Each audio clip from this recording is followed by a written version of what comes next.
अगस्त्यं कौशिकं चैव तावुभौ ब्राह्मणोत्तमौ अर्चयाहूय सौमित्रे रत्नैः सस्यमिवाम्बुभिः। लक्ष्मण उनका कार्यभाल देख रहे हैं तो क्या कहते हैं लक्ष्मण से कि लक्ष्मण, इस प्रकार देव कि जैसे फसल के अंदर बहुत गड़गड़ाहट करके इंद्रदेव वृष्टि करते हैं और वहां पानी के नाले चलने लग जाते हैं, ऐसे ही लेने वालों को ये हो जाए कि हम धन रखेंगे कहां। ऐसा मत करना कि इतने से क्या होगा। श्री राम जय जय राम, राम श्री राम जय जय राम, राम श्री राम जय जय राम, राम श्री राम जय जय राम। बोले रामचंद्र भगवान की। इतना देव कि दूसरे दानदाता के पास जाना नहीं पड़े। कुमार लक्ष्मण से कहते हैं भगवान राम की न जाने क्या क्या अभिलाषाएं लगा करके आए थे, शून्य हाथ जाएंगे तो क्या कहेंगे कि हमारा तकदीर अच्छा नहीं था, केकई को और कटु वचन कहेंगे। ऐसी स्थिति बना दो कि इनको कुछ बोलने को जगह नहीं रहे, जगह रहे तो आशीर्वाद देने को रहे। इतने में छोटे छोटे तपस्वी बालकों को देख करके भगवान राम कहते हैं, ए लक्ष्मण, ये बालक रोज वेद का अभ्यास करते हैं और इतने पढ़ने के अंदर दत्त चित्त रहते हैं कि इनको भोजन तो अच्छा लगता है पर भिक्षा के लिए भी नहीं आते, कंदमूल फल खा करके जी जाते हैं। इनके आश्रमों के अंदर हजारों गाड़ी अन्न की भेज दो और सैकड़ों गाड़ियों के अंदर घी लदा करके भेज दो। ये जिस दिन अपना अन्न खाएंगे हमारे पुण्य प्रबल हो जाएंगे। दिनों किसी ने कहा है, कुक्षौ तिष्ठति यस्यान्नम विद्याभ्यासेन जीर्यते, कि जिस यजमान का अन्न खा करके, ध्यान दे हो, जिस यजमान का अन्न खा करके विद्यार्थी पढ़ता हुआ उस अन्न को पचा लेता है, उस अन्नदाता की 21 पीढ़ियां तर जाती हैं, क्योंकि वो पढ़ लिख करके उस वेद से न जाने क्या क्या उपकार करेगा। एतदर्थ शिक्षण संस्थाओं को मदद देने के रहस्य को समझाते हुए भगवान उनको दे देते हैं। सेवकों को बुलाया, सेवक रो रहे थे। भगवान राम ने कहा, नहीं, मैं 14 वर्ष में आऊंगा, 14 वर्ष में तुम्हारे को कमी नहीं पड़े, इतना धन दौलत ले जाओ। और न चाहते हुए भी उन लोगों को भगवान ने दिया। और जिस समय वो वापस जाने प्रस्थान करने की तत्परता करते हैं, उस समय क्या होता है, अयोध्या के पास एक समीप वन प्रदेश था। तत्रासीत् पिंगलो गार्ग्यस्त्रिजटो नाम वै द्विजः, क्षतवृत्तिरवने नित्यं फाल कुद्दाल लांगली। एक ब्राह्मण रहते थे, नाम था त्रिजट, और वृत्ति छूट गई। वृत्ति क्यों छूट गई? कि ऐसा विचित्र ब्राह्मण था, जो उसके यजमान थे उनके यहाँ कभी सत्यनारायण की कथा कहने का अवसर आता, कोई मंगल काम करने का अवसर आता तो समय पे पहुंचते ही नहीं। यजमान लोग कहते, महाराज आप समय से नहीं आए। अरे बोले, भैया क्या समय से आवे, हमारा काम ही नहीं हुआ। आपका क्या काम? बोले 10,000 गायत्री के मंत्र जपे, फिर भगवान का नारायण मंत्र जपा। अच्छा तो महाराज अपना ही जपो, हमारी जरूरत नहीं है आपकी। ब्राह्मण ने कहा, कोई बात नहीं। ओ, किसको यजमान माने? उस ब्राह्मण ने कहा, ठीक है, आप लोगों को जरूरत नहीं है तो मेरे को भी जरूरत नहीं है। पत्नी ऐसी धर्मचारिणी थी कि उसने सोचा, गांव गांव गली गली घर घर फिरने वाले ब्राह्मण तो बहुत मिल जाएंगे, किंतु अपना भजन करने वाला पति मिलना बहुत कठिन है। साक्षात तपस्या की मूर्ति थी वो ब्राह्मणी। ब्राह्मण ने कहा, देवी आज मेरे एक भी यजमान नहीं रहा है कि जिसके घर से कुछ आटा दाल आगे आएगा, अपने बच्चों को लेकर के वन में चले गए और कहीं फल फूल तोड़ लिए और खा लिए, सुबह शाम संध्या वंदन करना, भजन करना और कोई चिंता नहीं। भजन करना और चिंता नहीं करना, इस सिद्धांत से जी रहा था। अजगर करे ना चाकरी, पंछी करे ना काम, दास मलूका यूं कहेर, सबके दाता राम। सोच लिया उसने कि भगवान ने हमें मनुष्य बनाया है, बालक दिए हैं, पत्नी दी हैं, तो वो किसी प्रकार पोषण करेंगे और कुछ न कुछ मिल ही जाता उनको। हर एक के लिए नहीं है, किंतु ये बात है कि भगवान देते हैं। एक मलूक दास जी थे, संत मलूक दास। दास मलूका यूं कहे, सबके दाता राम। तो मलूक दास जी ने कहा कि देखे भगवान कैसा देते हैं, चलो वन में चलो आज। सुनना हो, वन में जाकर के, भाई शहर में तो कोई दे दे, वन में जाकर के एक पेड़ के ऊपर बैठ गए छुप करके कि यहां किसी को दिखूंगा ही नहीं तो क्या देगा कोई। ए ठाकुर जी, आज मालूम पड़ेगा कि तुम कैसे देते हो। भगवान ने कहा मलूक दास, मैं ऐसे देता हूं। यूं कहते कहते क्या हुआ कि एक व्यापारियों की टोली निकली पहले, बंजारों की,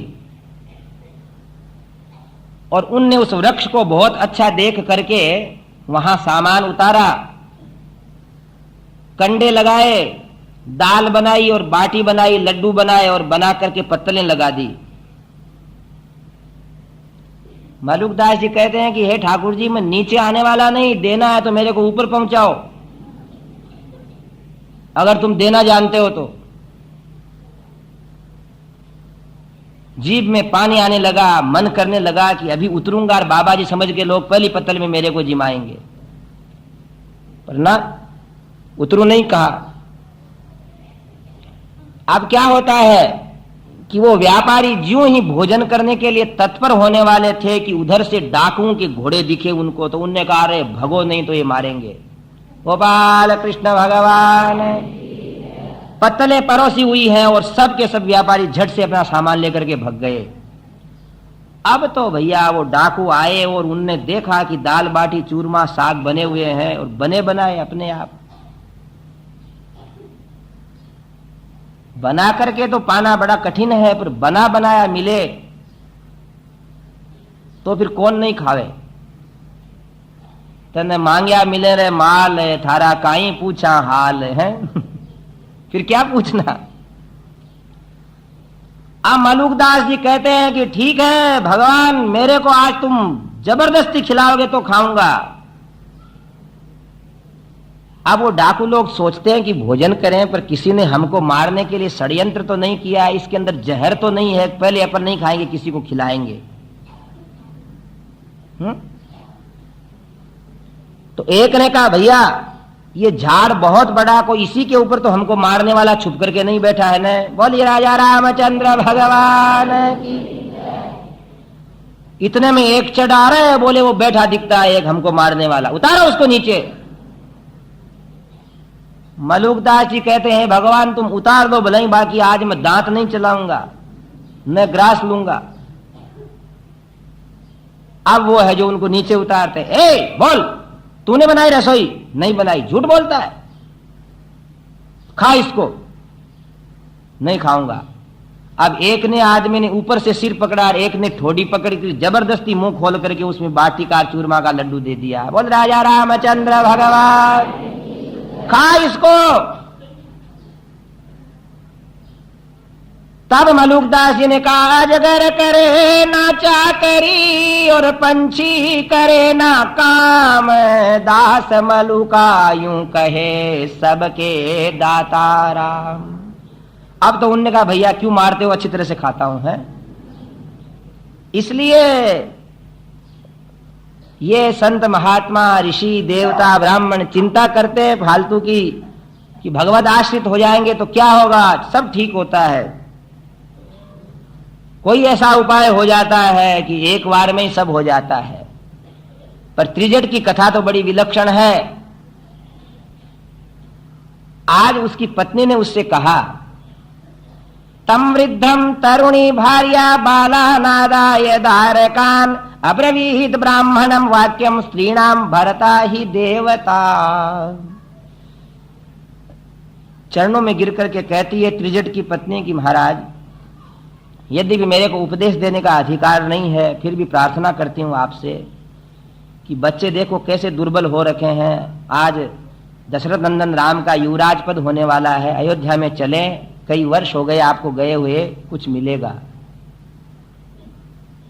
उसने उसकी मुंह की ओर देखा, बोले कुछ क्या, सब यहां तो मिल रहा है।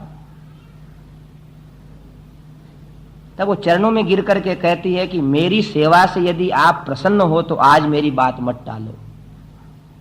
मैं तो रोज ही आपकी बात मानती हूं, आपने मेरी एक भी बात नहीं मानी आज तक।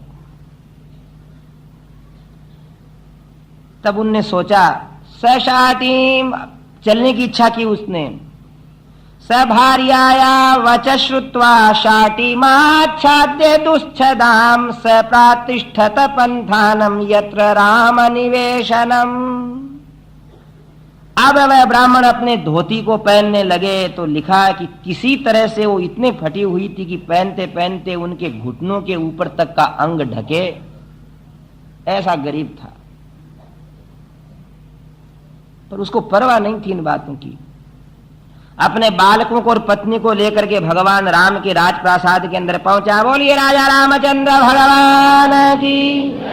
रघुनंदन से कहा, स राममासाद्य तदा त्रिजटो वाक्यम अब्रवीत निर्धनो बहुपुत्रोस्मि राजपुत्र महाबल। कि प्रभु और तो किसी से नहीं कहा, पर मैं बहुत निर्धन हूं और ये संतान ज्यादा है, और मैंने महाराज कोई काम किया नहीं क्योंकि मेरे से दुनिया की हाजिरी नहीं लगी। तब भगवान राम ने सोचा कि ये सामान्य व्यक्ति नहीं दिखता, थोड़ी मजाक कर ली कि महाराज और तो सब कुछ दे दिया, हमारी गायें हैं ये इतने, सरयू पार तक हमारी गायें खड़ी हैं, ये लकड़ी ले आओ, आप जितनी दूर फेंकोगे जहां ये लकड़ी गिरेगी उतने गायें आपको दे देंगे। और ये रामचंद्र भगवान की। और इतने के अंदर ब्राह्मण के अंदर मानो कोई तेज आ गया हो, शरीर ही उसका कृश था किंतु शक्ति अपार थी। लाठी ली, पीछे गए और दौड़ करके जब लाठी घुमाने लगे, और रामचंद्र भगवान वो लकड़ी इतने दूर फेंकी कि लाखों गायों के बाद में एक विशाल वृषभ के पास जाकर के गिरी। लाखों गायें भगवान ने गवालों को भेज करके वहां बुलवा दी। और अब क्या कहते हैं, ब्रवीमि सत्येन नते स्मयंत्रणाम धनम हि यद्यन्मम विप्रकारणात् भवत्सु सम्यक् प्रतिपादनेन मयार्जितं चैव यशस्करं भवेत्। हे देवता, मैंने थोड़ी आपसे विनोद की बातें कर ली है, आप और धन ले जाइए। और वो धन और गायें लेकर के वो ब्राह्मण क्या कहता है कि हे रघुनंदन, आप वन में जा रहे हो, आपकी मां उदास बैठी हैं, आपके नागरिक रो रहे हैं, पर मैं जिसने किसी के पास आज तक याचना नहीं की मैंने, हे रघुनंदन, हम ब्राह्मणों को क्या चाहिए? हम तो इस फटे पुराने कपड़े से भी अपनी जिंदगी व्यतीत कर सकते हैं, किंतु आज आपने जिस सौहार्द से मेरा स्वागत किया, मैं तुम्हें आशीर्वाद देता हूं। मेरे आज तक का किया हुआ तप पुण्य आपके लिए प्रदान करता हूं कि आपकी ये वन की यात्रा अत्यंत ही कीर्ति प्रदान करने वाली बने। बोलिए रामचंद्र भगवान। और ब्राह्मण के मन से जो प्रसन्नता की बातें प्रकट हो रही थी कि उसी समय कौशल्या ने आकर के त्रिजट को प्रणाम किया और कहा, महाराज आज मेरे को विश्वास हो गया कि मेरे पुत्र ब्राह्मणों से आशीर्वाद लेना जानते हैं। आशीर्वाद देने की चीज नहीं होती, आशीर्वाद तो सेवा भाव से कोई व्यक्ति ले लेता है। श्री राम जय जय राम,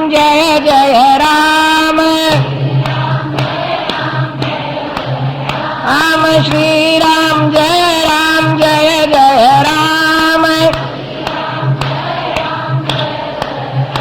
राम श्री राम जय जय राम। और रामचंद्र भगवान।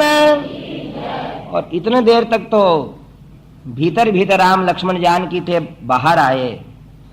पदातिं सानुजं दृष्ट्वा ससीतं च जनास्तदा ऊचुर बहुजना वाचः शोकोपहत चेतसः। आज तक रथ के अंदर से निकलते थे, जिन भगवती जानकी को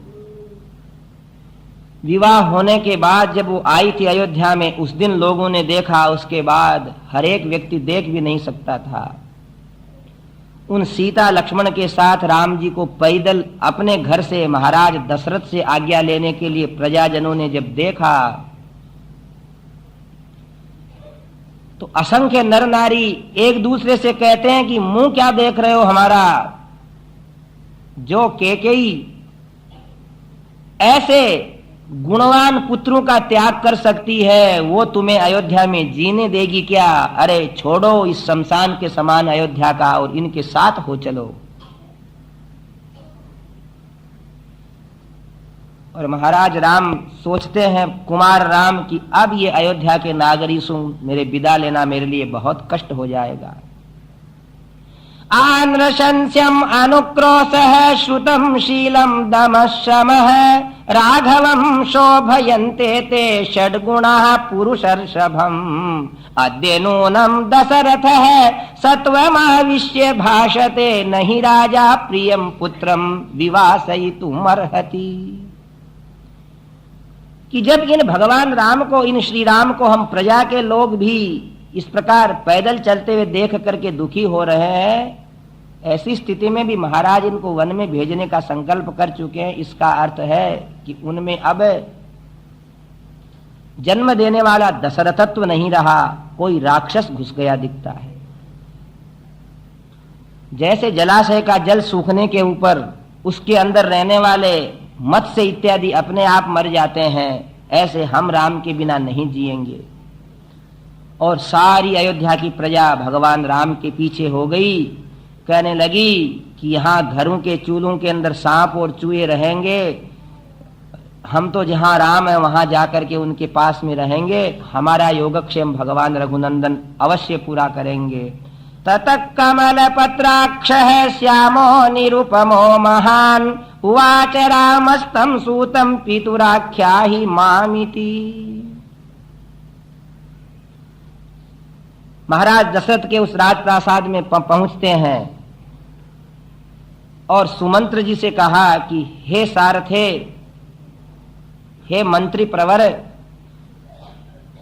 अयोध्याधिपति सम्राट महाराज दशरथ से कहो कि मैं मेरी मां से पूछ करके वनवास जाने के लिए पिताजी की आज्ञा सुनने और उनको प्रणाम करने आया हूं।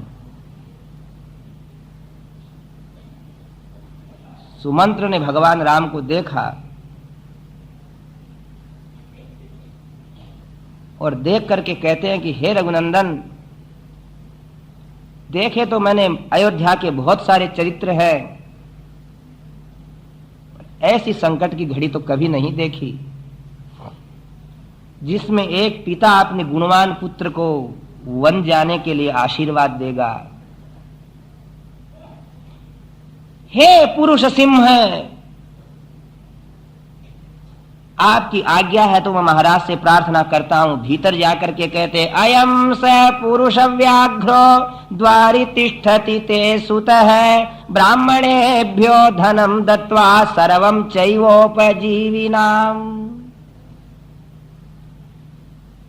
नरसिंह कहा, सुमंत्र ने महाराज दशरथ से कहा कि वो पुरुष सिंह है, द्वार के ऊपर खड़े हैं, अपना धन ब्राह्मणों को दे चुके हैं और आपके दर्शन करने की इच्छा रखते हैं। तब महाराज दशरथ कहते हैं कि अब जो कुछ मैं कहूंगा वो इतिहास के पन्नों में लिखा जाएगा।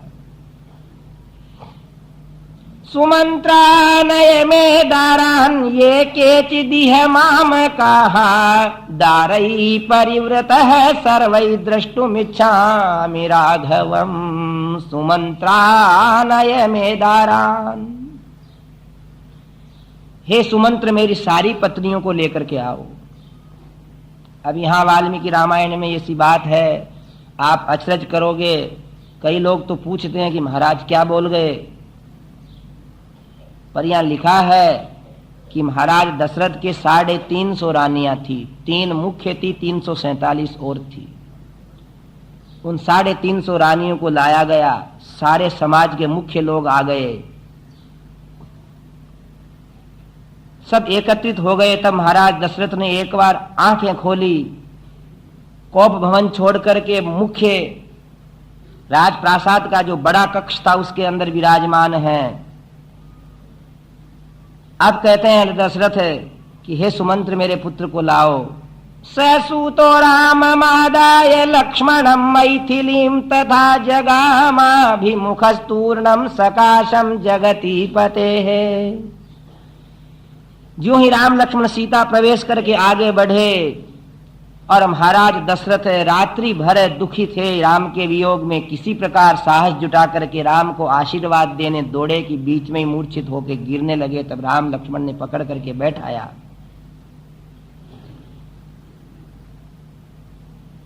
पिता कुछ कहें उसके पहले राम जी ने कहा कि आपृच्छे त्वां महाराज सर्वेषां ईश्वरोऽपि नः प्रस्थितं दंडकारण्यम पश्य त्वं कुशलेन माम।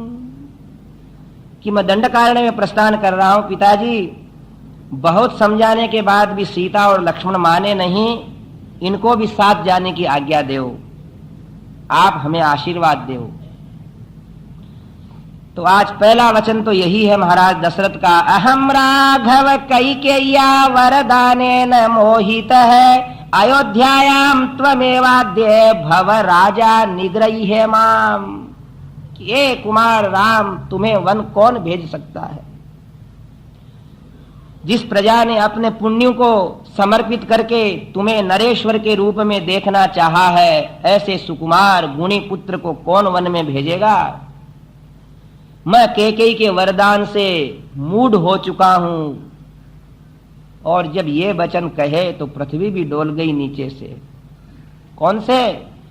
कि राम यदि मुझसे पूछे तो मुझे ऐसे क्रूर कर्मा पिता को जेल में डाल करके तू राजा बन जा। और लक्ष्मण रो पड़े कि अरे पिताजी वास्तव में राम को चाहते हैं। भगवान राम कहते हैं, पिता क्या कहते हो आप, हजारों वर्ष जीवें, आपसे मिले हुए शरीर को हम क्या वन के कष्टों के लिए योग्य नहीं समझते हैं। मेरा सौभाग्य है, ऋषि महात्माओं के दर्शन करूंगा, आपको सत्य प्रतिज्ञा वाला बनाऊंगा, मुझे रति मात्र भी दुख नहीं है, आप मुझे आशीर्वाद दे दो। पिताजी मेरी माँ ने मेरे माथे पे तिलक लगा दिया है, आप तो पिता हैं, आप तो धर्म को ज्यादा जानते हैं। श्रेयसे वृद्धये तात पुनरागमनाय च गच्छस्वारिष्टमव्यग्रह पंथानम अकुतो भयम। तब महाराज ने आज्ञा दी है, ए कुमार राम तू जाएगा अवश्य, पर वो लोग भाग्यशाली होंगे जो 14 वर्ष बाद तुम्हें देखेंगे, मैं तो पहले ही मर जाऊंगा। ये सब कुछ कुमार तुम्हारे लिए ही मंगल हो सकता है, जगत के लिए भी मंगल हो सकता है, किंतु तुम्हारा वनवास अगर किसी के लिए दुखदायी है तो मुझ दशरथ के लिए है। मैं तुम्हें 14 वर्ष के बाद आते हुए मैं नहीं देख सकूंगा। ऐसे रोने लगे कि प्रजा भी एक साथ रुदन करने लगी। कवि शिरोमणि वाल्मीकि लिख रहे हैं कि थोड़ी देर पहले जिस अयोध्या में मंगल वाद्य बज रहे थे, वहां नारियों के आंसू पोंछने की ध्वनि और रोने की ध्वनि के अतिरिक्त कुछ सुनाई नहीं दे रहा है। पर पुत्र श्रेयसे वृद्धये तात पुनरागमनाय च गच्छस्वारिष्टमव्यग्रह पंथानमकुतो भयम। कल्याण के लिए, स्वयं के कल्याण के लिए और पुनः आने के लिए हे पुत्र जाओ, मैं तुम्हारा पिता तुम्हें आशीर्वाद देता हूं। फिर कहा बेटा आज रुक जाओ। नहीं तात, मेरे को आज ही जाने की मां ने आज्ञा दी है। तब क्या कहते हैं कुमार राम के सामने महाराज दशरथ कि पुत्र तुम कुछ सेना को ले जाओ, रथ घोड़े ले जाओ, वस्त्रादिक ले जाओ। इतना कहते से ही वो केकई कहती है कि ए महाराज, इस प्रकार तुम तो हाथी घोड़े भी दे दोगे, खजाना भी दे दोगे, मंत्री भी दे दोगे, तो मेरा भरत क्या यहां इन पत्थरों के ऊपर राज्य करेगा? सुमंत्र सोचने लगा, अरे राम राम राम, मर्यादा में नहीं है। मैंने आपसे कहा चीर वल्कल वस्त्र पहन करके राम जाएंगे अयोध्या की एक भी वस्तु साथ नहीं जाएगी। और महाराज दशरथ ने कहा कि देवी माफ करना, मैं उस समय सुन नहीं सका था, तू कहे वैसे जाने दे। भगवान राम ने कहा पिताजी आप ऐसी बातों को विचार में मत लाओ, मुझे तो पहनने के लिए वल्कल वस्त्र चाहिए। तब वो केकई अपने हाथ से 3 जोड़े वल्कल वस्त्र ला करके राम, लक्ष्मण और सीता को देने लगती है। बीच में ही सुमंत्र ने कहा ठहरो देवी, क्या पाओगी इसमें? ये महाराज दिवंगत हो जाएंगे, राम लक्ष्मण सीता वन चले जाएंगे, हम मंत्रियों की श्रद्धा नहीं रहेगी। केकई तू बहुत कठोर है। मालूम पड़ता है कि तेरी मां का जो जिद्दी स्वभाव था वो तेरे अंदर आ गया। अब सुमंत्र यहां एक कथा शुरू करते हैं कि देख केकई नरेश तेरे पिता हैं, वो पक्षियों की बोली समझते थे।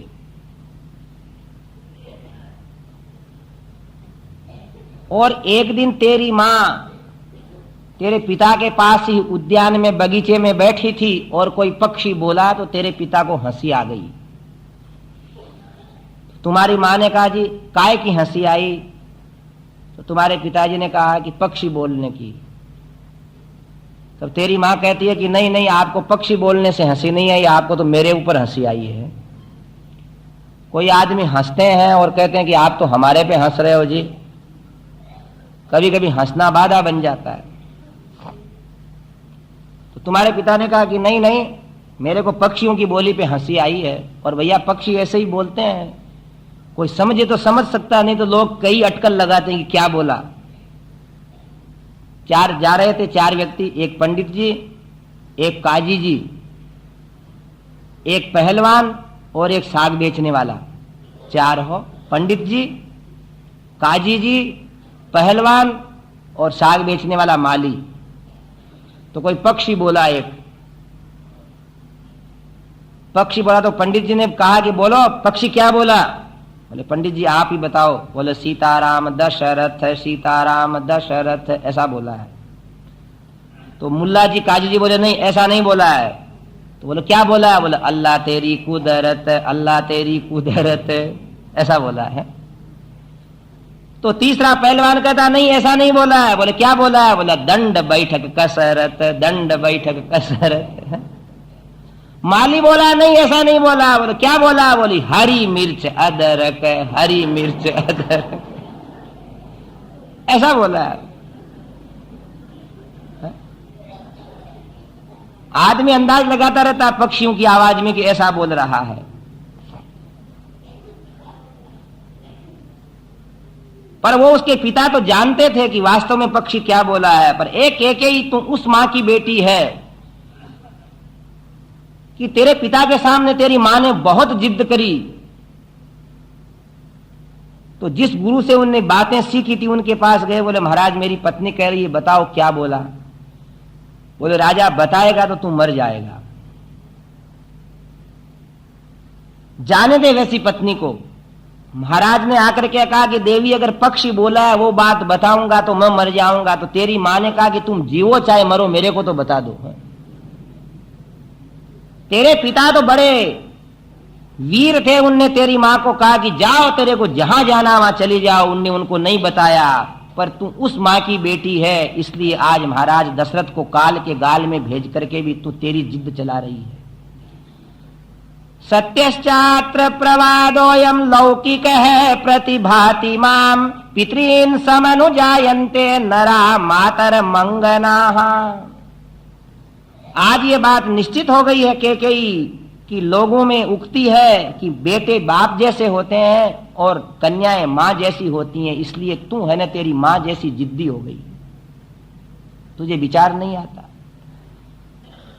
राजस्थान में कहते हैं हो घड़ा गेल डीकरी और ठीकरी और माँ गेल डीकरी। जैसा काला धोला हरा घड़ा होता है वैसे उसकी ठीकरी होती है, माँ जैसी होती है ना वैसी की वैसी उसकी बेटी हो जाती है। एक पंडित जी जीमने गए एक किसी के घर, बहुत चतुर थे हो, तो जीमते जाए और बोले अरे भाई तेरे में तो तेरी माँ के सब लक्षण आ गए। बोले पंडित जी कैसे? बोले तेरी माँ है ना वो केर सांगरी का साग जिमाती थी और तुम पापड़ बड़ी का साग जिमा रही है? बहुत समझदार है तुम। उस लड़की ने सोचा कि पंडित जी जो है ना बहुत अच्छी बात कह रहे हैं, देखो। बोले तू खाली पापड़ का साग बना सकती थी या खाली बड़ी का बना सकती, पर आखिर तो उस माँ की बेटी है ना जो मेरे को केर और सांगरी का साग जिमाती, इसलिए तू भी पापड़ और बड़ी का साग जिमा रही है। और देख बेटी ये तेरी माँ भी मेरे को 51 रुपये दक्षिणा देती थी। और ये रामचंद्र भगवान की, इसलिए उस माँ की बेटी है हो जैसे बड़ी और पापड़ का साग बनाया है। ओ मैं तो भूल ही गया, मेरे को पीताम्बर अलग देती थी। ऐसे भैया अपने लोग जो है ना बेटियों को अपने माँ का स्वभाव याद दिला करके उनको कर्तव्य मार्ग का निर्देशन दे देते हैं। सुमंत क्रुद्ध हो गए, सोचा कि कोई कैकेयी को समझा ही नहीं रहा है, पर उसने एक नहीं सुनी उनकी। और भगवान राम ने उनके हाथ से वल्कल वस्त्र पहन के रेशमी वस्त्र खोल दिए।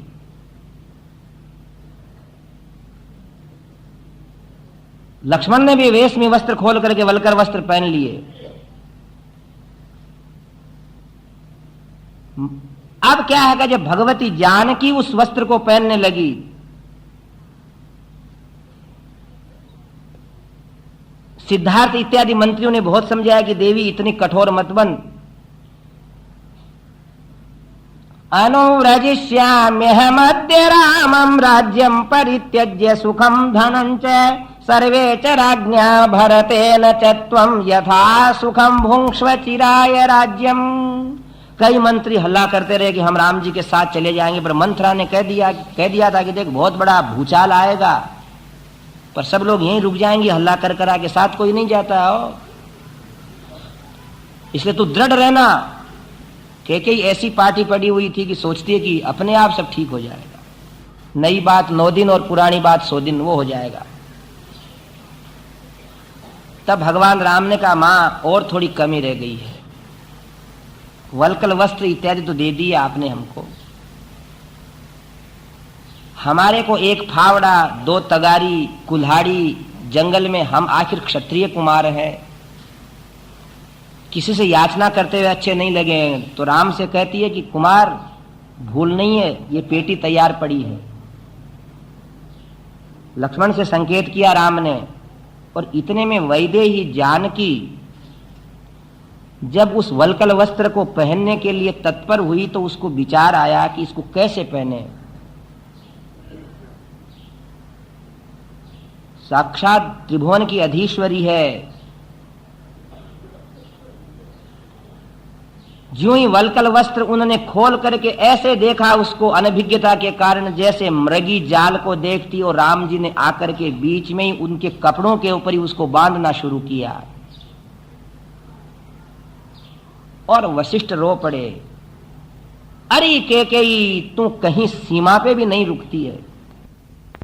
मैं वो राम हूं कि तू राजी राजी मेरे को विदा कर दे, उसमें ही तेरे मातृत्व की प्रशंसा होगी, नहीं तो मैं जाऊंगा जरूर। मेरे को गर्भ में धारण करने वाली तुम्हारे में इतनी शक्ति है कि क्या एक धार्मिक नित्य पूजा पाठ करने वाली, कर्तव्य परायण रहने वाली, पूर्व वृत्तांत को जानने वाली मां सोचती नहीं। परशुराम जी ने अपने पिता के कहने से मां का सिर उतार दिया था। मैं तो वन ही जा रहा हूं, क्या मैं नया कार्य कर रहा हूं? और तू यदि मेरी मां है और मेरे को बेटा समझती है तो तेरे चरणों में मैं प्रणाम करता हूं कि मेरे को रोके मत। इतना कहा और लक्ष्मण को क्रोध आया। उन्होंने कहा कि कौन देगा राज्य भरत को? राज्य कोई भीख नहीं है।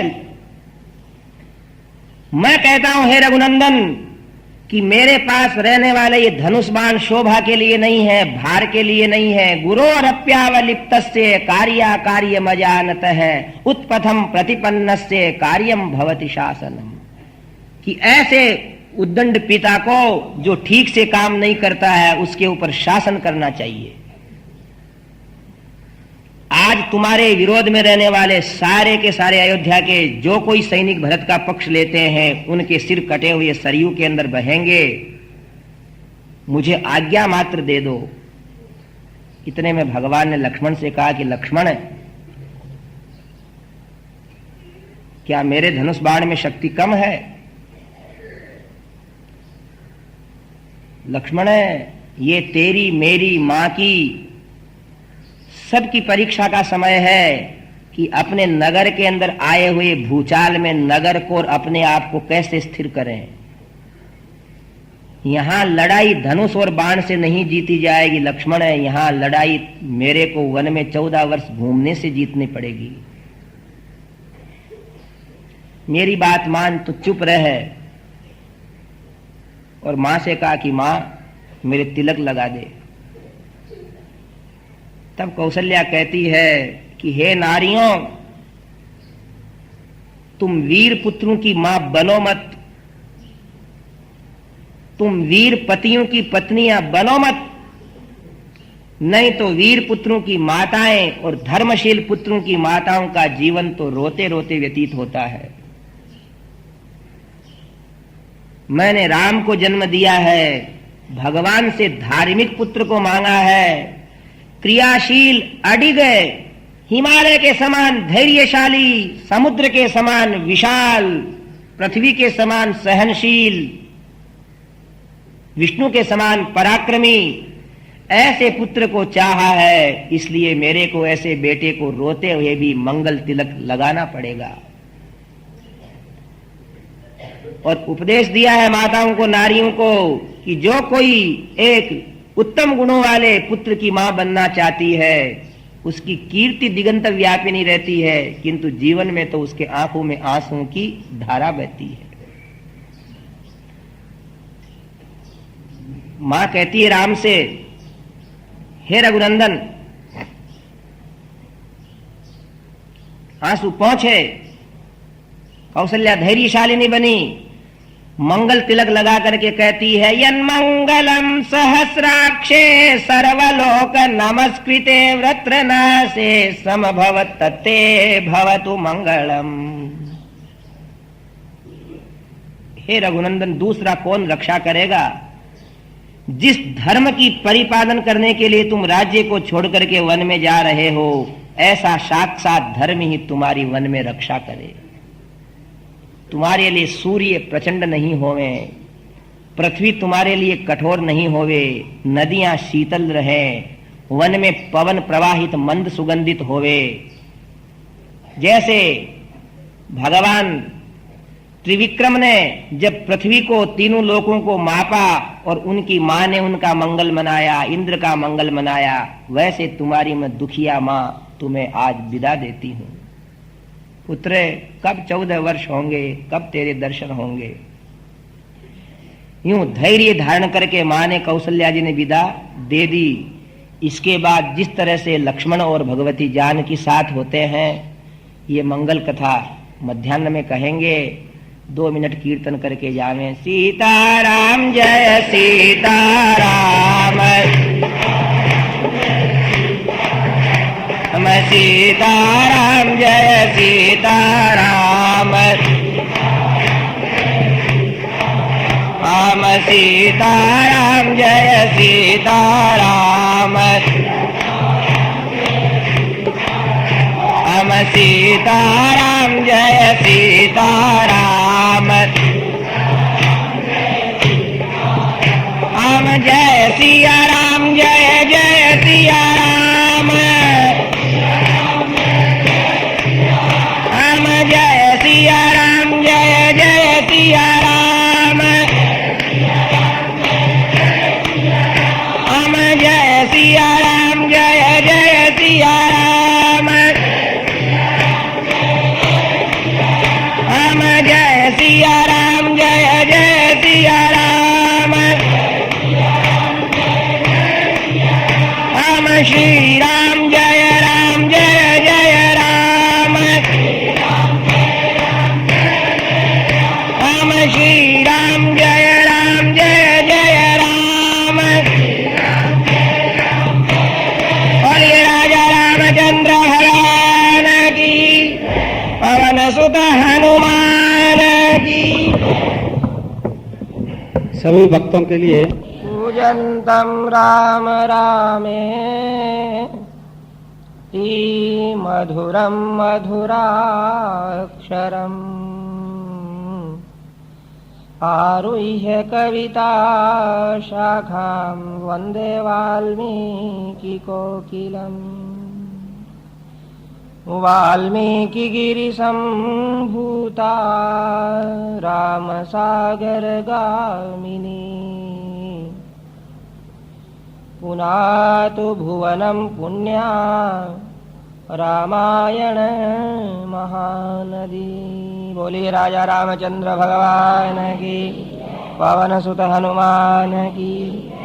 सम्माननीय अखिल कोटि ब्रह्मांड नायक करुणावरुणालय सच्चिदानंद स्वरूप सर्वांतर्यामिनी श्री राघवेंद्र महाप्रभो, समुपस्थित सम्माननीय संतजनों, वंदनीय विद्वज्जनों, भगवत गुणानुरागी भागवत जनों, माताओं बहनों, भाइयों बालकों, कुश और लव के द्वारा भगवान श्री राम की सभा में गाए हुए परम मांगलिक ग्रंथ रामायण कथा की चतुर्थ दिन की कथा आप लोग सुन रहे हैं। प्रातः काल सुनकर के गए थे। राज तिलक की भई तैयारी, के ने सब बात बिगाड़ी। राज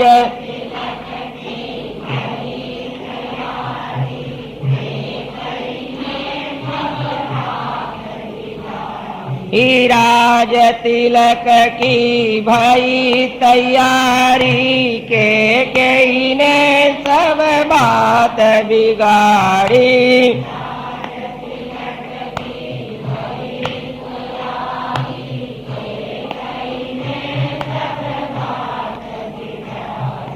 वन को पधारे सीताराम, पतित पावन सीताराम।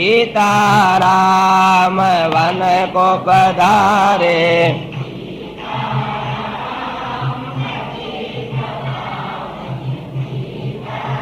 बोलिए राजा रामचंद्र भगवान की। महाराज दशरथ ने वरदान के अंतर्गत कैकेयी ने जो मांगा, उसमें राम जी के वनवास की बात है। वो न लक्ष्मण का नाम कैकेयी ने लिया है और न ही सीता का। भगवान राम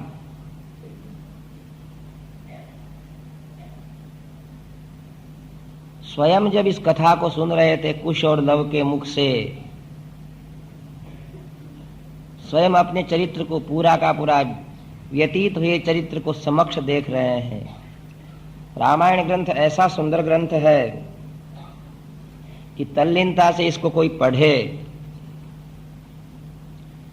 तो सब दृश्य आज भी वैसे ही उपस्थित होते हैं जैसा कि हुआ था। मां से तो आज्ञा ले ली,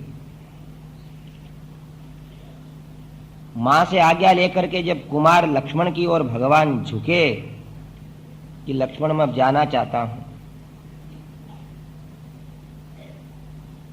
लक्ष्मण ने बहुत कुछ वहां क्रोध किया है कि महाराज ये क्षात्र धर्म के उचित आपका कार्य नहीं है कि आप इस प्रकार अपनी वृद्ध मां अनुरक्त प्रजा को छोड़ करके वन पधार जावें। इस समय कुमार लक्ष्मण और राम का दोनों का स्वभाव विपरीत है। लक्ष्मण कह रहे हैं कि किसकी शक्ति है कि आपसे राज्य छुड़वा ले, और भगवान राम कहते हैं लक्ष्मण मनुष्य भाग्य के साथ लड़ाई नहीं कर सकता।